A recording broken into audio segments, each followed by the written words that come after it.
my name is Riley, and this is my audience. Get Tommy in there. This one. He counts. He counts. No, I don't know if they saw him, but they did. Okay.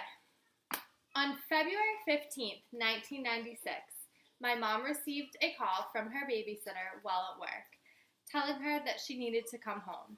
She knew right away that something bad had happened. The next thing she knew, the fire chief of the town was on the other line telling her that they were bringing her son, Seth, 4 months old, to the hospital. In this moment, she had a million questions going through her mind, but she only asked one. Is he breathing? The fire chief said no. She paged my dad and they sped to the hospital, in tears the whole way. As soon as they pulled up to the hospital, they ran inside. A doctor and nurse brought her into a room and shut the door. My mom asked the only question she could bring herself to ask. Is he dead? They both nodded. Later, after an autopsy was performed, they were told Seth had died of SIDS.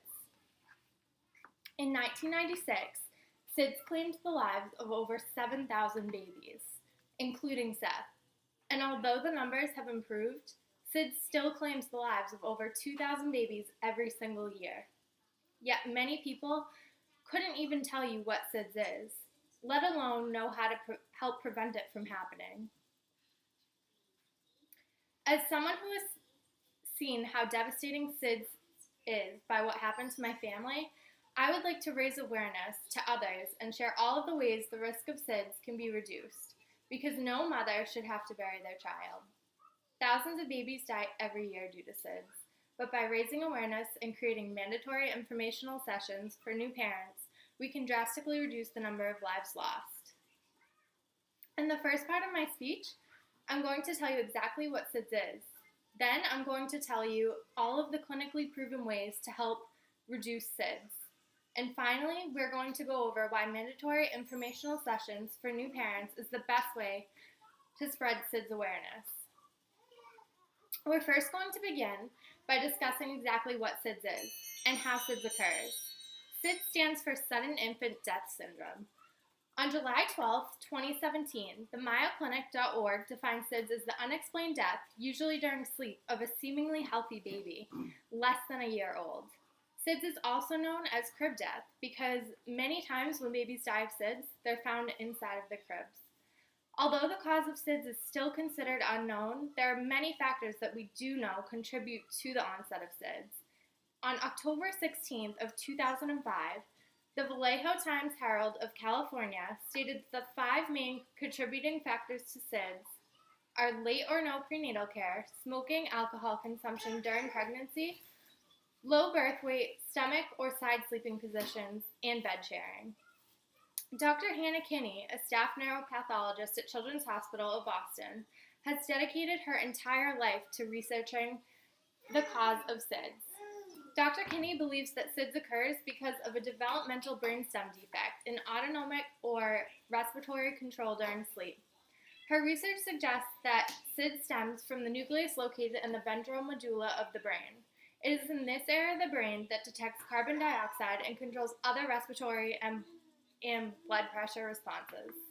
Now that you have a better understanding of what SIDS is and what factors contribute to SIDS, we will now go over the many ways that you can help prevent SIDS.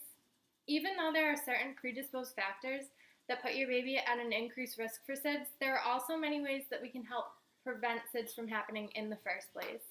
The National Institute of Child Health and Human Development, otherwise known as the NICHD, launched a Safe to Sleep campaign that tells us the most important way to prevent SIDS is by putting your baby to sleep on their back at all times, and to have them in their own designated sleeping area with no other objects, toys, or any kind of loose bedding in the crib.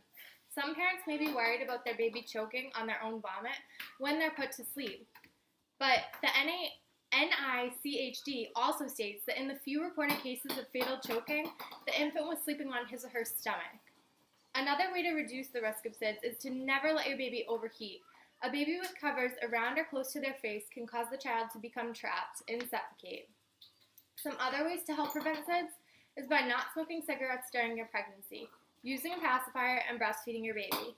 In 2014, Harvard Medical School stresses how important it is to have everyone in the baby's life on board with the back to sleep rule, because 20% of SIDS deaths happen when babies are with caregivers other than their parents.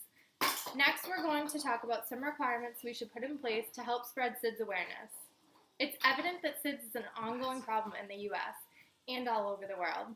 I believe that by spreading SIDS awareness to new parents, we will be able to reduce the number of deaths happening each year. Another problem we have is parents who are misinformed. New parents have so many opinions and recommendations being thrown at them from family and friends that it's hard for them to know what's right for their baby. This is why I believe that mandatory informational sessions for new parents is a key factor in helping reduce SIDS. These sessions would be held at a hospital by trusted and caring healthcare professionals. They would go over what SIDS is and all of the ways that you can prevent it. Knowledge is the key to reducing the risk of SIDS. In conclusion, there are numerous ways that we can help prevent future babies from falling victim to SIDS. Thousands of babies every year are still dying, but by raising awareness and creating mandatory informational sessions for new parents, we can drastically reduce the number of lives lost. My brother Seth was a perfectly healthy and happy baby who died of SIDS when his caregiver placed him on his stomach to sleep for a nap. At the time, people were less informed, but we are fortunate enough to have the research and information that we do now, and I believe that it will change millions of lives if we use it.